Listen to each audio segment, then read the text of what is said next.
Hemos concluido los trabajos del segundo Congreso Internacional de Parques Urbanos de Sudamérica, Guayaquil 2021, y hoy te queremos compartir las mejores reflexiones de las conferencias magistrales del evento. Estás en el episodio 32 de Podcast Parques, soy Luis Roman y como cada semana te doy la bienvenida a este tu espacio. Hoy sin duda con un contenido que no te puedes perder. Vamos a tener a Guillermo Peñalosa desde Toronto, a Federico Cartín desde San José en Costa Rica, a Leticia Lozano desde la Ciudad de México, va a estar con nosotros Oscar Chicaiza desde Quito, Álvaro Pacielo desde Montevideo y un servidor Luis Roman desde Mérida en un resumen de las mejores reflexiones correspondientes a estos momentos. Desde las ciudades saludables y equitativas, pasando por los conectores urbanos, el manifiesto del juego y la operación de un sistema de parques metropolitanos, para cerrar con las reflexiones de cómo lograr espacios públicos a escala humana y los consejos también para promover la participación organizada de los profesionales en parques y recreación en nuestra región. Esto es un poco de lo mucho que hoy vamos a compartir contigo. Es tiempo de resumir después de un evento donde hemos podido participar más de 4,000 personas de 20 países y donde es muy necesario continuar con la conversación. Si no tuviste oportunidad de escuchar estas magníficas ponencias o si quieres revivir los mejores momentos, aquí te los dejamos. No te despegues, que ya comenzamos. Estás escuchando Podcast Parques, donde encontrarás tips, consejos y las mejores prácticas probadas por expertos internacionales. Esta y cada semana. Ahora con ustedes, su anfitrión, Luis Roman. Bueno, como ya comentamos en la intro de este podcast, tenemos a 5 grandes invitados el día de hoy con estas reflexiones dentro de Congreso Parques y los momentos de las conferencias magistrales. Nos vamos a ir directo al contenido. No te pierdas ningún momento, que escogimos de manera muy especial los mejores segmentos de cada conferencia. Nos vamos con Guillermo y de ahí de corrido en el orden que los presentamos en esta intro. Qué bueno que te quedas con nosotros y que lo disfrutes mucho. En los últimos 40 años le hemos dado más prioridad a los carros que a la felicidad de la gente. Y por eso hemos venido tratando de solucionar movilidad y ni siquiera con inversiones billonarias hemos logrado solucionar el tema de movilidad, ya sea para pasar puentes, ya sea para hacer autopistas. Entonces el tema de las ciudades no definen la cantidad de población, esto es más a nivel nacional. Para las ciudades sí definen el cómo. Así es como hemos venido haciendo nuestras ciudades en los últimos 40 años. No hay parques, no hay aceras, banquetas, no hay árboles, no hay ciclovías, no hay dignidad para las personas. En lugar de hacer parques, estamos haciendo parqueaderos para autos. Es absurdo que esto sea el resultado de las ciudades. Imagínense los niños, los ancianos, las personas con discapacidades, que no encuentran árboles, ni parques, ni aceras. Dependen de una persona con auto hasta para salir a comprar un helado. No pueden ir a un parque sin que alguien los lleve. Entonces, los últimos 40 años han sido definitivamente malos, con muy contadas excepciones como de acupuntura. La realidad es que necesitamos mejorar las ciudades que tenemos hoy. Necesitamos crear nuevas. Debemos crear las ciudades radicalmente diferentes, planearlas radicalmente diferente y administrarlas radicalmente diferente. No importa si la ciudad es de 2,000 personas o de 500,000 o de 5 millones o más. Donde vivan ustedes, los problemas son similares, las soluciones son diferentes. Pero en todas las ciudades necesitamos parques de barrio, medianos, grandes, sea una ciudad de 5,000 personas o sea una ciudad de 5 millones. Y mientras estamos viendo cómo arreglar las ciudades alrededor de equidad, de crecimiento de la población, de los cambios climáticos, que vemos los síntomas en todas partes, así unas personas no quieran creerlo, llegó el COVID-19. Esta pandemia que algunos dicen que todo cambió, yo realmente creo que todavía muy poco ha cambiado. Lo que sí ha cambiado es la percepción.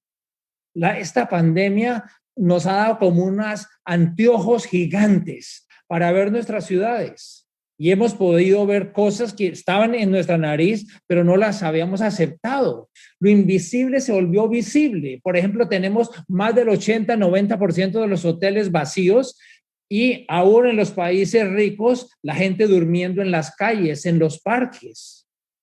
Esto obviamente no es equidad, es falta de equidad.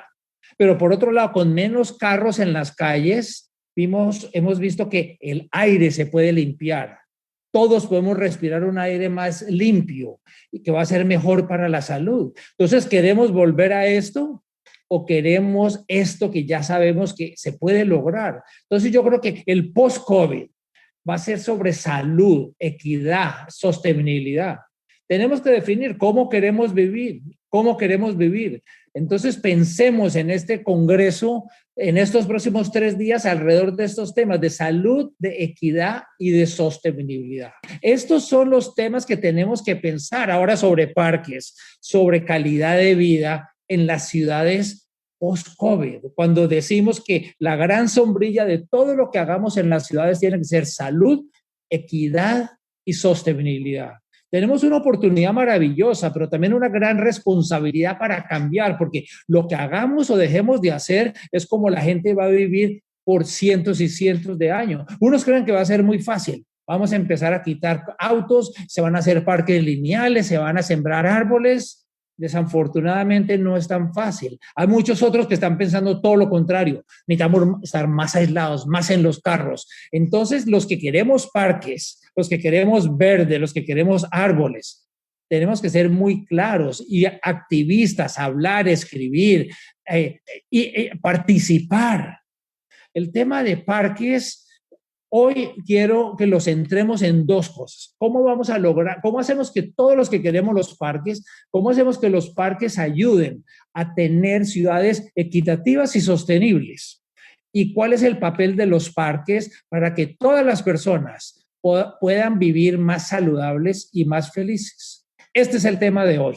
El problema común de parques es que no son prioridad. Ahorita va a haber mucho dinero para reactivar la economía en el mundo, mucho dinero, pero con unos pocos temas. Y va a haber nada de dinero para muchos. Entonces hay que mostrar cómo el tema de los parques, el problema común de los parques es que tenemos que convertirlo en una prioridad, que la gente vea que los parques generan empleo para construirlos, para administrarlos. Las crisis visibles como el COVID ayudan de una manera enorme para cambiar de priorizar la atención, fomentar la urgencia. Recordémonos en los beneficios, que los parques son salud. Y los invito a que desarrollemos una visión compartida. Así es como nace Rutas Naturbanas, con el fin de conectar a las personas a la ciudad a través de la naturaleza. Este fue un esfuerzo colectivo, ha sido un esfuerzo colectivo de varias personas y organizaciones que nos unimos para hacer una propuesta consensuada, para trabajar en colaboración y proponer algo desde sociedad civil para sociedad civil. Y en ese sentido, veníamos a buscar resolver algunos de los problemas a partir de una sola propuesta, intentar resolver algunos de los problemas sistémicos que nos estaban afectando. En este caso, por ejemplo, temas de la contaminación de nuestros ríos, la falta de cobertura forestal en un país que ostenta un 54% de cobertura forestal, que una gran parte de los municipios que constituyen el área metropolitana tengan un 0% de cobertura forestal, era una preocupación. Y además un tema de movilidad que es uno de los talones de Aquiles, creo que casi que para cualquier ciudad del mundo donde tienen costos importantísimos a nivel de congestionamiento y además de vidas humanas. Y por supuesto algo que tenemos que seguir planteando es la calidad del aire, que está muy relacionada al consumo de combustibles fósiles para la movilidad y transporte. Y por supuesto encontrando los puntos de enlace para que podamos ir conectando y generando un sistema de parques que puedan ir. O sea, Rutas Naturbanas es un parque en sí mismo, pero también es un interconector de parques y es un corredor biológico interurbano. Entonces, lo que estamos haciendo es realmente generando estos lazos, no solo a los parques urbanos o a los parques metropolitanos, sino también a puntos de interés que son parte de ello. Dividimos el proyecto, son 25 kilómetros en total. Dividimos el proyecto en diferentes fases. Esta primera fase tiene algunos segmentos discontinuos en el río y después se aprovechan conexiones en el ingreso y egreso vía la calle. Y estos fueron principalmente, ya fueran terrenos que fueran públicos, principalmente parques públicos o del Estado, y bien también terrenos que todavía no habían sido construidos y que podría ser más fácil constituirlo. Una segunda fase donde se van conectando estos segmentitos discontinuos a la par del río son las áreas comerciales, y esas son las áreas comerciales donde un centro comercial, una plaza de restaurantes puede más bien aprovechar un incremento de flujo hacia sus propiedades, entonces estarían más dispuestas también a compartir ese retiro que, recordemos, es privado. Y por otro lado, en la tercera fase son las áreas residenciales de pequeñas residencias, a donde la negociación, por un lado, con muchísimas propietarios y propietarias, se hace más complicado. Y es por eso que eso los llevamos a la fase 3. Entonces, lo que va pasando es que vamos, como verán, en cada una de las fases vamos entretejiendo la parte natural y la parte urbana. Y además ir planteando cómo el río puede, no solo, en vez de que el concepto es que la ciudad deje de contaminar el río, sino más bien que el río nos ayude a limpiar la ciudad. Y es una forma de también generar que esos pequeños corredores biológicos que están constituidos alrededor del río puedan eventualmente extenderse como si fuera una mano extendiendo sus deditos, enlazando los diferentes parques y áreas verdes de la ciudad. En ese sentido, Ruta Naturbana no solo es un proyecto de movilidad, es también un proyecto que procura generar una capacidad para poder hacer un enfoque regenerativo en cuanto a la parte natural, entendiendo las diferentes especies que pueden constituirse en diferentes zonas de un retiro del río según la cualidad. Rutas no solo es un proyecto que es bonito, es un proyecto que tiene mucho sentido desde un punto de vista también social y económico. Por un lado, el poder generar un esquema de interconectividad para las personas que nos podamos mover, ya sea en bicicleta o caminando, para poder llegar a nuestros trabajos o centros de estudio, es algo que para el quintil más bajo de ingresos de este país podría representar más o menos el equivalente a un salario adicional por año. Es decir, eso si solo una de esas 4 personas pudiera prescindir del costo, digamos, de los pases de autobús. Tiene la capacidad de poder inyectar de ecoturismo urbano de una forma importante y además de generar ingresos frescos para un montón de municipalidades, para 5 municipalidades que le constituyen, a partir de nuevas plusvalías, nuevos comercios, nuevas patentes que estarían generando mucho del desarrollo que no se ha dado a la par del río, que podría en este momento darse. Y en momentos ahora de COVID también está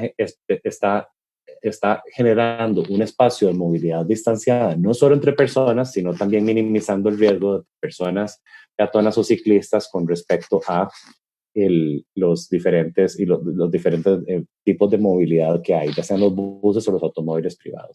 Ruta siempre procura, básicamente tiene un ancho de alrededor de 3,5 metros, hay ciertas guías, siempre va en pilotes. Tratamos de no ir contra suelo, principalmente porque en un país donde llueve 9 meses del año, el manejo de la escorrentía o el exceso de agua de lluvia es fundamental, en particular porque la lluvia normalmente corre de la ciudad hacia los ríos que están más abajo. Uno de los esfuerzos importantes que hemos venido haciendo durante los últimos años, por supuesto, constituye toda la parte de hacer participación ciudadana, de hacer una escucha de las comunidades y trabajar con ellas, justamente para poder ir creando y anteviendo cómo podrían ser diferentes espacios de rutas natururbanas en otros sectores de la ciudad.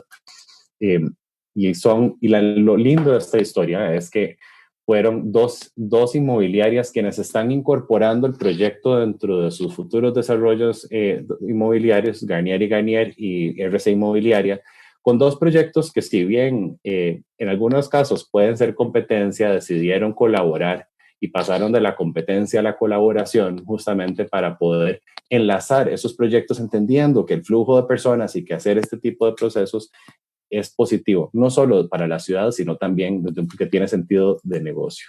Uno de los elementos más importantes y que muchas veces no pensamos tal vez con tanta intencionalidad es que realmente el espacio público debe ser también debe contribuir a la regeneración ambiental del planeta. Necesitamos entender estos espacios desde el punto de vista de cambio climático, de resiliencia y también desde un punto de vista de apoyar a la biodiversidad que existía o que existió hace muchos años, en muchos casos antes de que se urbanizaran los espacios.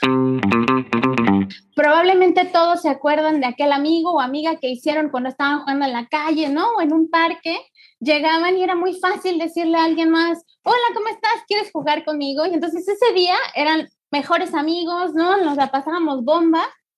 Y a lo mejor nos volvíamos a ver, o a lo mejor veíamos a esta persona recurrentemente, ¿no? Jugar nos ayuda a fomentar tolerancia y a confiar en las otras personas, a crear nuestros límites personales. También seguramente nos acordamos cuando teníamos que, no sé, saltar de un lado a otro, y la primera vez tal vez no lo logramos, ¿no? Llegamos como súper cerquita, o hasta nos caímos. Seguramente yo era de las que se caían, ¿no? Entonces, pero al otro día, pues te paras y lo vuelves a intentar, y cada vez que pasas por ahí lo vuelves a intentar hasta que un día lo logras. Pero entonces es este reto que te pones a ti mismo de tus límites personales, internos y externos, pero sobre todo impulsa la curiosidad. Y en realidad el estado del juego lo que nos ayuda es a explorar lo posible, nos ayuda a ver qué más podemos hacer. Siempre la imaginación ahí está, ¿no? En constante exploración. Que el 56% de las niñas y los niños en el mundo pasan menos tiempo en exteriores que los prisioneros de máxima seguridad en Estados Unidos. Lo que sucede es que nuestra población sigue creciendo, y para el 2030 el 60% de la población urbana tendrá menos de 18 años. Y más o menos para esas fechas tendremos más de 70 millones de niñas y niños menores de 5 años con sobrepeso y obesidad. Hoy en día sabemos que el 80% de la población adolescente del mundo no realiza suficiente actividad física.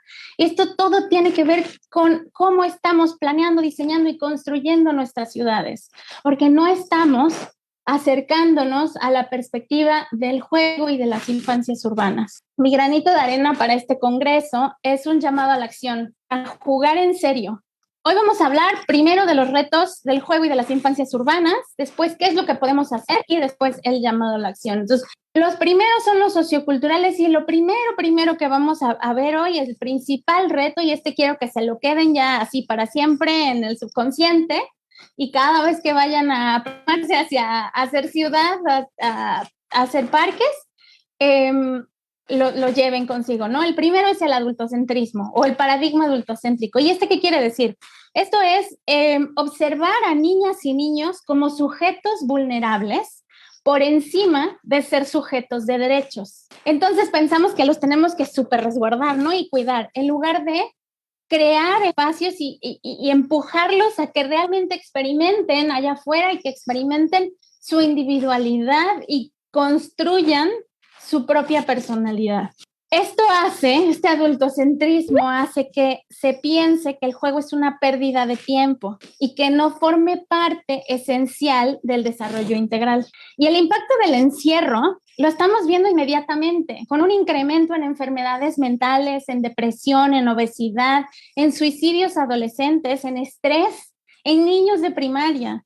Jugar debía estar dentro de la lista de las actividades esenciales, porque a los adultos se nos permitió salir a hacer ejercicio, pero los niños hacen ejercicio jugando. El segundo rubro de retos, como les había dicho, son de inseguridad y violencia. Por un lado tenemos la percepción de inseguridad, que siempre donde vivamos, la percepción de inseguridad va a ser más alta de la inseguridad real.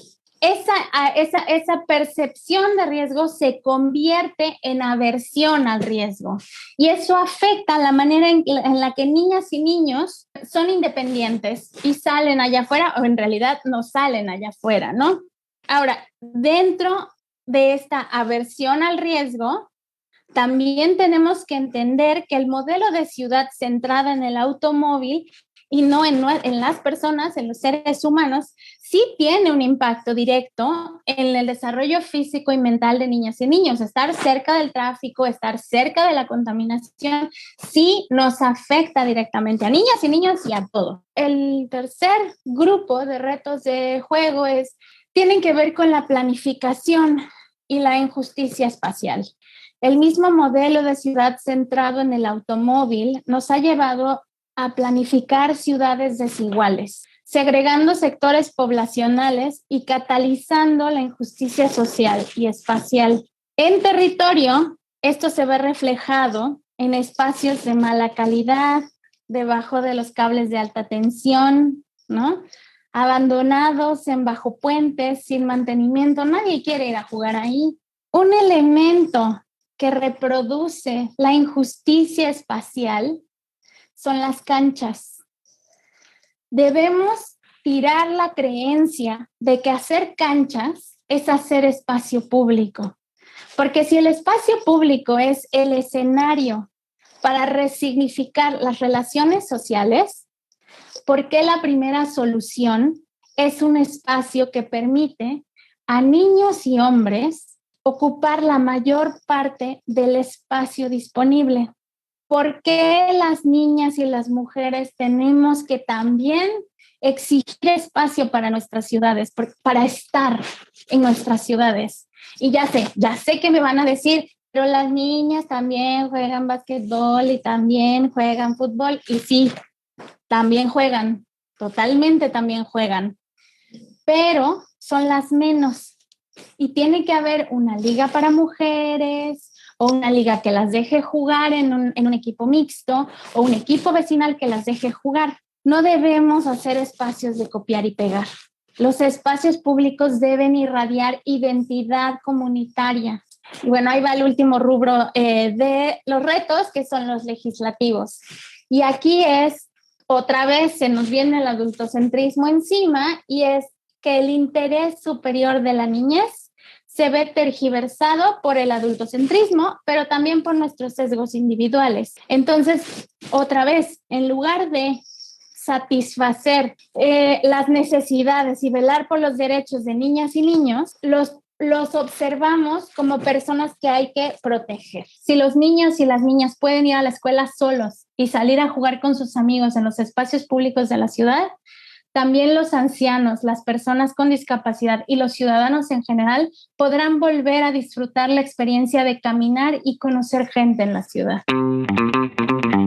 Y como yo les mencionaba anteriormente, a través de unos instrumentos normativos que fue como el cambio efectivo radical y que garantizó esa permanencia de las diferentes administraciones, se han definido 24 parques que pueden ser efectivamente metropolitanos, que superan más de 5 hectáreas en la ciudad. Pero actualmente estamos haciendo una administración efectiva en 15 parques metropolitanos en todo el territorio. También una de nuestras áreas que trabaja en el mantenimiento aporta a otros parques de escala en su conservación, considerando esta red de red verde urbana, red de espacios verdes que tenemos en nuestra ciudad. Y en conjunto todos estos espacios suman aproximadamente 2.000 hectáreas en el distrito metropolitano de aquí. Como tal, nuestro objetivo general es que establecer espacios públicos de escala metropolitana que sean seguros, accesibles e integrales para toda la ciudadanía, en donde se puedan desarrollar estas actividades recreacionales, culturales y de conservación para tener esta compatibilidad entre el uso, el disfrute del pleno de este espacio público y la conservación de todos estos ecosistemas verdes y de su diversidad. Nosotros en nuestra ciudad, a los espacios, a los parques metropolitanos, los clasificamos dependiendo de sus actividades principales. Entonces tenemos parques metropolitanos recreativos que tienen funciones ecológicas, tenemos también que son muy deportivos, son de contemplación y que también son plazas emblemáticas, precisamente porque están ubicados en los corazones de los epicentros, tanto patrimoniales como administrativos de nuestra ciudad, y que tienen sus características. Muchos de estos parques tienen todos estos parámetros y eso es lo que también genera esta diversidad y esta potencialidad de nuestro criterio. 2020, como en muchos de los países del mundo, como estamos sufriendo la pandemia, pues la demanda bajó. Sin embargo, apenas en nuestro país se levantó estas medidas que estuvimos en una cuarentena durante varios meses, la demanda volvió a incrementarse y ahora mucho más que la gente no quiere estar en espacios cerrados, sino en espacios abiertos, pues las dinámicas sociales se están volcando nuevamente con un tema muy positivo hacia los espacios públicos, pero también nuestra gestión pues tiene este nuevo reto de acelerar los pasos que estamos dando. Y el cuidado y la convivencia entre los usuarios y los espacios verdes como tal es en donde nosotros vimos oportuno esta correlación y estos parámetros para precautelar. ¿Por qué no promover un tema educacional, un tema de construcción colectiva y una administración armónica de estos espacios? Y nos hemos enfocado en los ejes. Tenemos el eje ambiental, eje de seguridad, de comercio, recreación, deporte, administración y gestión, educación y cultura y un mantenimiento sostenible de estos. La formación ciudadana. Nosotros creemos que el actor fundamental son cada uno de los ciudadanos. son quienes en estos espacios muy proligios, en donde se ha comprobado que, sobre todo de los estratos sociales más bajos, en su momento tuvieron una mayor demanda, porque no tienen patios, porque no tienen estos espacios que hay en urbanizaciones, pues el patio del ciudadano es la ciudad. Ese es el ejercicio de este derecho a la ciudad. En cuanto a la formación, nosotros vemos que tiene que haber un componente educacional no formal. No queremos una formación de aulas, documental, sino más bien una formación experimental de descubrir y construir conocimientos consensuados, de que se entienda que esta preservación es un trabajo colectivo, que el cuidado tiene que irse, las experiencias y cada una de los temas culturales, de lo que podamos descubrir, de las especies que viven en estos espacios, hay que irlos transmitiendo uno a uno, cada uno de los actores de la sociedad, para empoderarnos y protegerlos de forma conjunta. Nosotros vemos que es fundamental que sea a través de desarrollo de actividades. Y el trabajo con grupos voluntarios de diferentes categorías, ¿no? Tenemos la academia, tenemos las organizaciones sociales, tenemos también líderes de barrio, tenemos visitantes del parque que se van empoderando. Entonces, esta formación tiene que tener diferentes escalas y niveles. En actividades prácticas, desde la plantación de árboles, el acompañamiento en huertos urbanos, el ajardinamiento, que nos ayuden en el tema de recolección de basura, de desechos, es un poco irle instruyendo a estas personas, que también ha sido muy efectivo la colaboración de las instituciones educativas, de grupos sociales organizados en estas actividades, pero sí vemos que falta mayor capacitación para que no se haga simplemente por cumplir, sino que se haga con un sentido, con una comprensión del por qué se está desarrollando, cuál es el impacto con cada una de estas acciones pequeñas que se están desarrollando. Vemos que nosotros necesitamos mucho más guardaparques y mediadores educativos que nos ayuden a transmitir esta información en los espacios, que le puedan abordar a un ciudadano y puedan compartir y coexistir esta información, por lo cual estamos reforzando nuestra articulación interinstitucional. Nosotros, como estamos evolucionando como institución y ciudad, pueden haber visto que tuvimos primero un proceso para habilitar los espacios, para construir la normativa, los instrumentos de planificación, de ordenamiento territorial que lo permitan. Ahora que los tenemos, pues estamos viviendo estos retos de conservarlos, de preservarlos, de potenciar, que es fundamental que los ciudadanos como tal y que nuestros funcionarios entiendan sobre todo el potencial, la virtud de tener estos espacios dentro de nuestra ciudad, inmersos en una red, y que nosotros necesitamos conservarlos. Las intenciones de la conferencia. Efectivamente, cuando me preguntaron de qué iba a ir esta conferencia, pensamos en reflexionar sobre posibilidades de espacios públicos, en el uso y la transformación, básicamente para un uso democrático de la comunidad, listar características de los parques, las plazas y espacios para el uso inclusivo, seguro y en forma accesible, e identificar los aportes de los espacios públicos como una herramienta hacia ciudades posibles y saludables. Ahora, ¿qué pensamos cuando hablamos de espacios públicos? ¿Todos pensamos lo mismo? ¿Es lo mismo una ciudad del sur del continente que en Centroamérica, en Estados Unidos o en Europa? Nuestra idea es poder hacer un recorrido sobre esos 2 o 3 o 4 segundos que nos tomamos cuando pensamos en un espacio público. Y por eso podemos tener algunas imágenes, quizá esos parques que son patrimoniales, esos parques que tienen ya casi 100 años de vida en nuestro continente, y que básicamente fueron creados en una ciudad que estaba recién empezando a desarrollarse en las afueras y hoy están en el epicentro de una ciudad cosmopolita, una ciudad urbana. Aquellas plazas que quizá podemos ver que tienen su monumento ecuestre o monumento a héroes, por lo general varones, que tienen un carácter contemplativo de la misma, hasta algunos que en las últimas décadas se han proliferado, también pensando en otras generaciones y más que contemplar, hacer un uso intensivo de esos espacios. También tenemos ejemplos como esto, un ejemplo que quizá en aras de posicionar y mejorar un espacio público, en el apuro de poder trabajarlo pensando en las generaciones y en su uso, se convierten en ejemplos que después son un dolor de cabeza.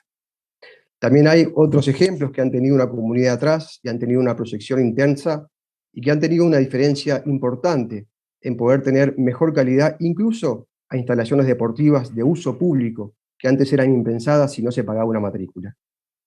¿Se piensan distintos los espacios públicos que hace 100 años atrás?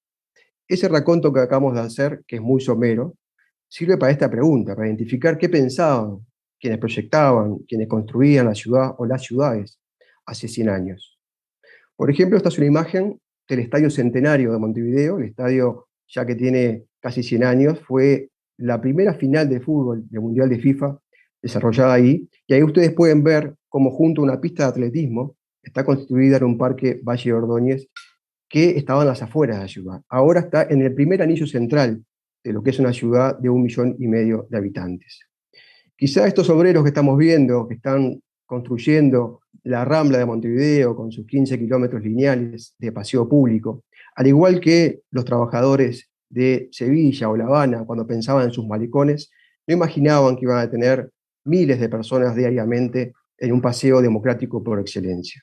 Pero no todas las ciudades tienen estos parques lineales o esta vista al mar. Las intenciones de la conferencia, en todo caso, es reflexionar sobre las posibilidades que tenemos hoy en día cuando hablamos de transformar para el uso democrático, ¿no?, entre la comunidad los espacios, como decíamos hoy. Es la primera de las intenciones. Por eso la pregunta o las preguntas que queremos plantear es la gente, en definitiva, ¿cómo vive los espacios públicos? ¿Cómo los usa? ¿Cómo accede? ¿Cómo se los apropia? No va lo mismo, ¿y quién se los apropia?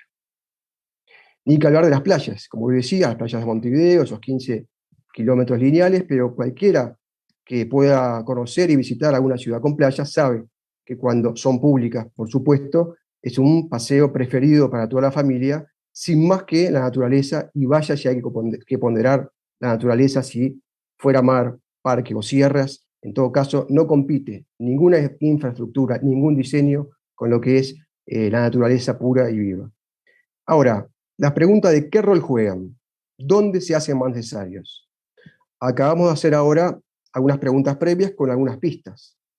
Bueno, la idea es que queríamos posicionar un tema vinculado a la integración social y lo fundamentales que resultan los espacios públicos para la construcción de ciudadanía, para el desarrollo local y territorial, para la sustentabilidad de nuestros entornos y, sobre todo, para la participación ciudadana. Y no estamos hablando de asistir y participar en el juego o balancearse, sino en la posibilidad de opinar, demandar, reclamar y aportar a la construcción de espacios públicos, a la construcción de ciudad, en definitiva. Reconocimiento de las diferencias, sabemos que es el encuentro con otras personas, lugares de apropiación y cuidado, los espacios públicos, tienen que ser, sin duda, a lo largo de la conferencia se ha hablado, accesibles, disfrutables, reconocibles. Hablamos que hay mucha gente en muchos barrios y las ciudades tienen donde lo público es lo único que tienen como posibilidad y lo único disponible. Ahí también se generan redes de oportunidades, no solamente al pasear o al vivenciar la plaza, sino que pueden conocer a quien hace un curso, a un docente que los invita, a una persona que puede tener una posibilidad laboral. O sea, las redes de oportunidades no se dan adentro de una casa. Por lo general, en el encuentro con otras personas es donde se tienen los mejores resultados. ¿Qué es más importante? Nos preguntamos si podemos tener 4 o 5 segundos ahí en sus casas. ¿Qué es más importante para elegir un espacio público? ¿A dónde voy a ir hoy? ¿A dónde voy el fin de semana? ¿Qué elegirían ustedes? Hagamos el ejercicio. ¿La calidad del diseño? ¿La accesibilidad y cercanía? ¿El mantenimiento y la gestión que tiene el lugar? ¿La posibilidad que ese lugar tenga usos diversos? Si yo voy con mi hijo, si voy con un par, un adolescente. ¿La seguridad del lugar? Recientemente hicimos un relevamiento de 400 espacios calificados, aquellos que tienen juegos, que tienen bancos, que tienen iluminación, a ver dónde estaban. Nos dimos cuenta que no estamos muy lejos, pero hay que enfocar con una lupa muy importante la posibilidad de seguir calificando espacios equidistantes de las viviendas y sobre todo de los diferentes sectores de la ciudad. Otro punto importantísimo es insolayable, la voz de las comisiones y la comunidad. Las definiciones, el seguimiento que se hace del espacio, incluso una vez inaugurado, la gestión, no es lo mismo que sea un organismo público solo que con una comunidad atrás o cogestión.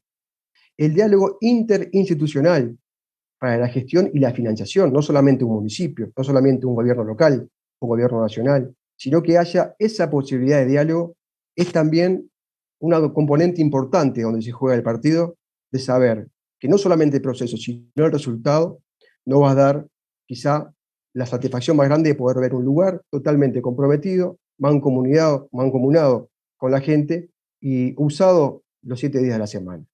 Por último, quería destacar también la importancia de los saberes transversales.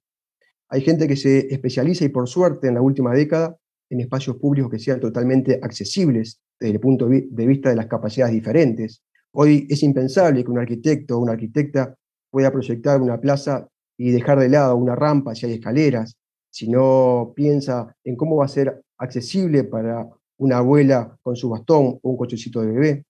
Una perspectiva de género. Hace mucho tiempo que las feministas vienen encabezando una lucha denodada por el derecho a la ciudad, desde Jane Jacobs hasta ahora, pero es cierto que también se ha incorporado pocas veces en los diseños de los espacios públicos esas recomendaciones que hacen sobre todo escuchar a las mujeres, que haya talleres específicos, que pueda haber una vivencia específica para ver cuál es el énfasis a la hora de construir.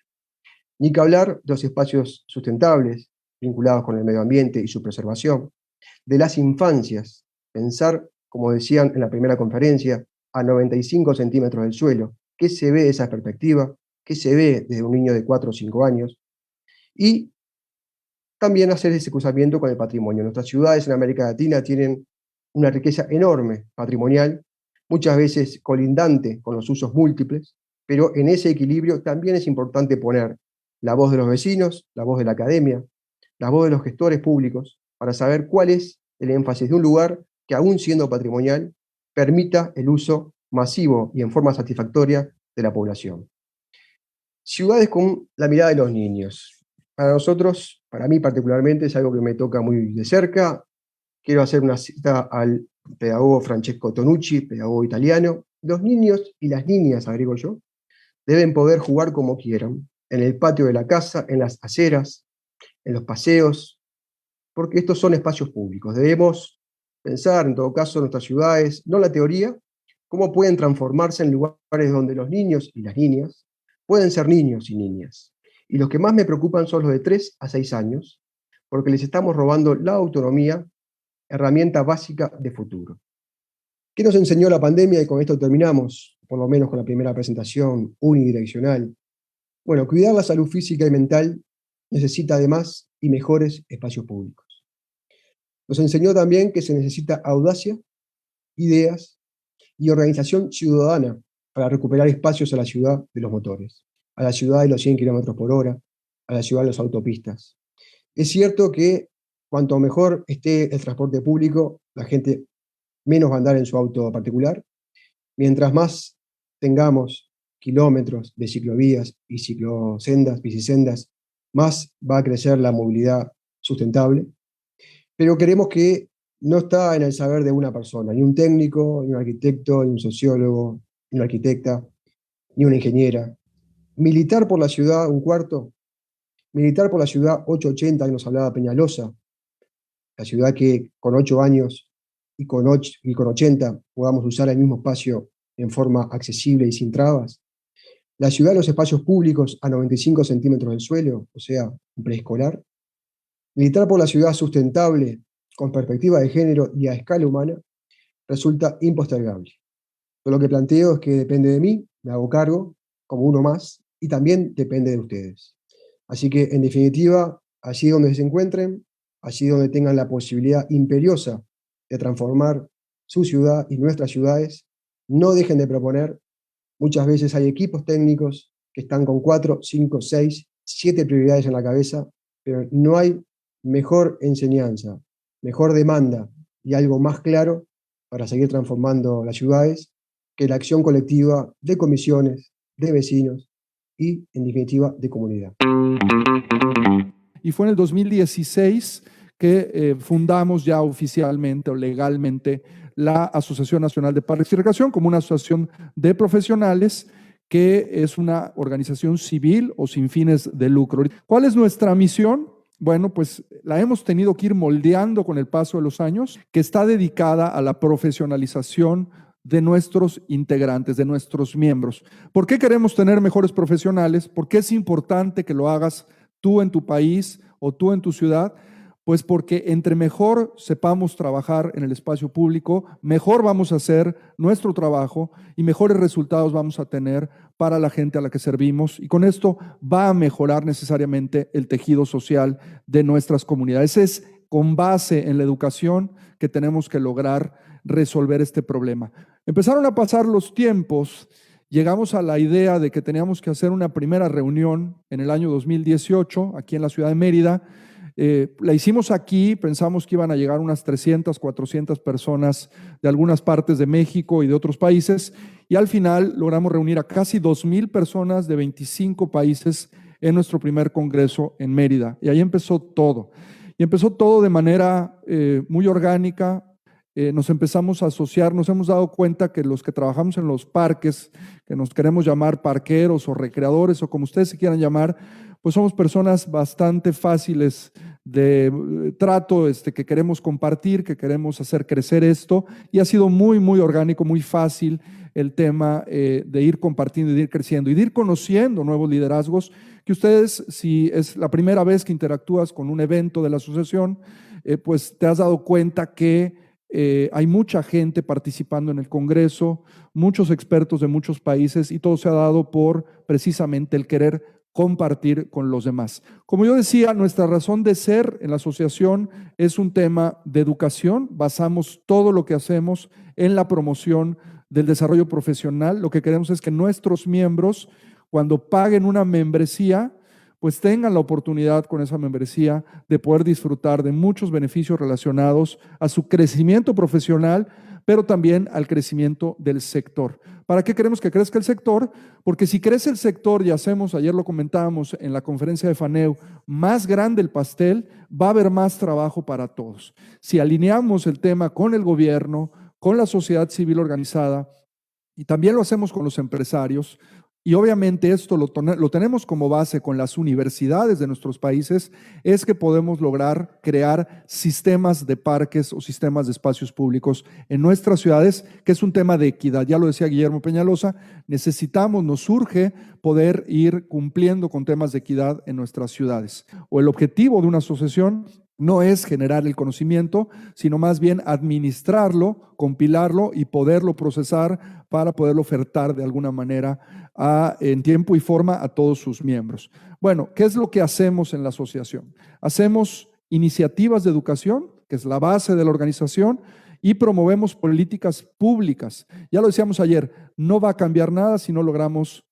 cambiar la política pública del país, del estado, de la provincia, de la ciudad donde estemos, convenciendo a los servidores públicos de que hay que hacer las cosas de manera diferente o a como se ha hecho en el pasado. Estamos ofreciendo y ofertando certificaciones ya para parques a partir del programa del Green Flag Award que viene desde Reino Unido. A partir de, ya lo hemos comentado en los videos de conexión del verano de este 2021, vamos a empezar a ofertar cursos, certificaciones menores, por ejemplo, en arquitectura de paisaje y horticultura, en guardaparques, etcétera, y también vamos a ofertar una certificación, todo esto a través de la Academia Mundial de Parques para profesionales en parques y recreación para nuestra región. Y por último, vamos a empezar a certificar también en un programa que hemos llamado Alcaldes por los Parques a las ciudades para que también en términos de política pública se pueda empezar a hacer un poco más avance en esto. Otra de las cosas importantísimas son nuestros eventos. Celebramos cada octubre el mes de los parques a nivel América Latina. Tenemos nuestros congresos tanto en México como en Sudamérica cada año, un semestre cada congreso. Desgraciadamente la pandemia nos ha roto un poco el orden. El próximo año ganamos la sede en México desde hace ya 3 años para celebrar el Congreso Mundial de Parques Urbanos aquí en México en el 2022, y también organizamos algunos eventos con directores de grandes parques urbanos, en este caso en nuestro país, para ir creando esta escuela de directores. Y por último, tenemos una plataforma de difusión muy grande, muy extensa. Tenemos más de 35,000 seguidores en todas nuestras redes sociales. Tenemos canales en todos los medios, en YouTube, en Facebook, en Instagram, en Twitter, y tenemos también una base de datos de correos, que es la forma en la que podemos llegar a tu casa, a tu oficina y en contacto contigo. ¿Cuáles han sido los aprendizajes que hemos tenido en estos años de trabajo y que estoy seguro que si tienes la intención de empezar este esfuerzo en tu país, te pueden servir? Bueno, hay que entender la trascendencia de constituirse como una asociación de profesionales. ¿Qué es una asociación de profesionales? Es una organización de la sociedad civil, pero es productiva. No somos asistencialistas. Otro de los aprendizajes que hemos tenido y aquí viene la parte romántica de esta exposición, es construir un equipo multidisciplinario. Esto es fundamental. Una asociación de profesionales se tiene que componer de muchísimas personas y esas personas tienen que tener perfiles diferenciados. Esto es que para permanecer en el tiempo es importantísimo tener un equipo de la asociación o el esfuerzo que hagas. Otro de los aprendizajes importantísimos es poder diversificar las fuentes de ingresos.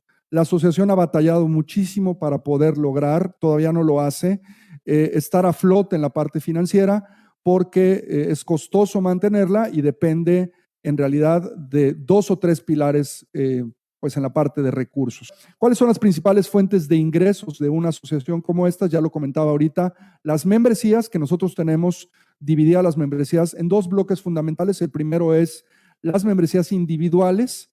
Otro de los aprendizajes, y esto es el corazón de buscar crear una asociación como estas, es entender que los miembros son el centro de todo.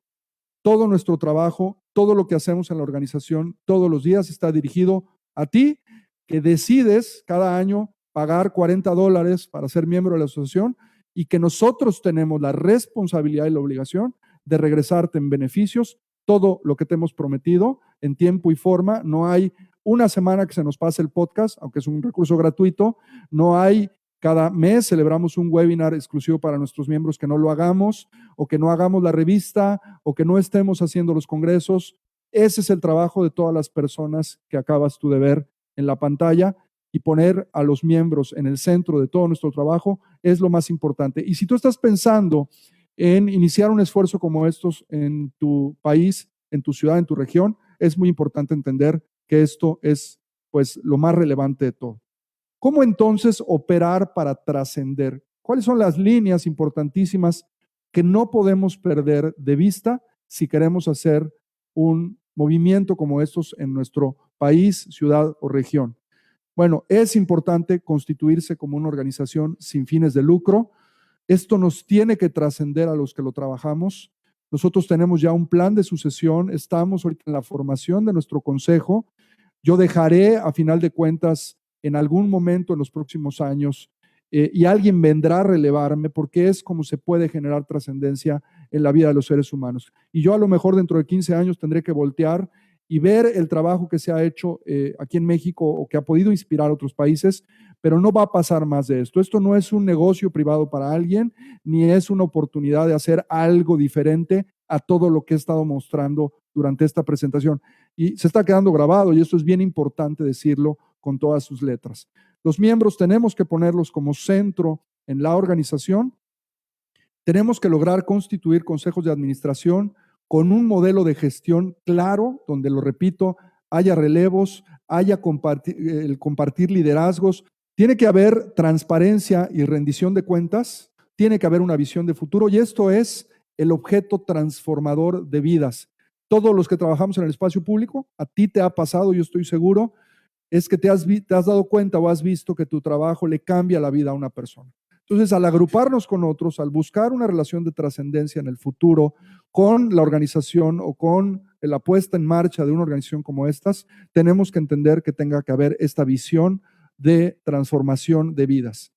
Otra de las cosas importantes es que la asociación en tu país, en tu región, en tu ciudad, se puede convertir en la voz y la autoridad, pero tiene que ser desde el tercer sector, porque si no te vas a meter en muchos problemas, y tiene que ser por méritos. Esto no es un tema de generación espontánea. Tiene que haber un trabajo atrás, que a veces toma varios años, para que por méritos te vayas ganando o la organización se vaya ganando este derecho.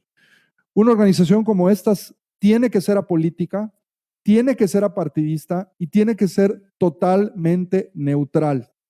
Hay una línea muy delgada en esto, y hay siempre esta idea de que se puede cruzar, pero no se debe cruzar.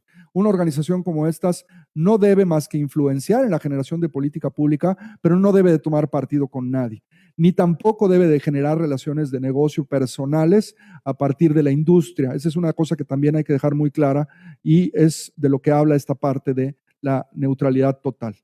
Y otra de las cosas importantes es que esta organización, si se crea, pueda trabajar en la región en el continente y a nivel mundial en equipo.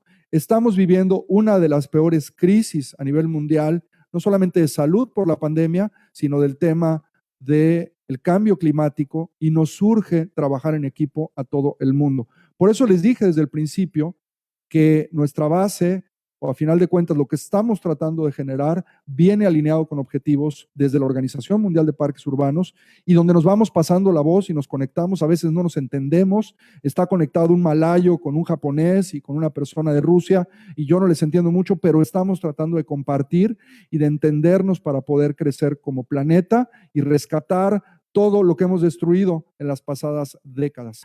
Voy a pasar entonces a cerrar comentando nada más algo que siempre digo mucho en los podcasts y en algunas interacciones, que a mí me encanta, que es esta frase que aprendí hace muchísimos años, de entender que si no eres tú, ¿quién va a hacer esto?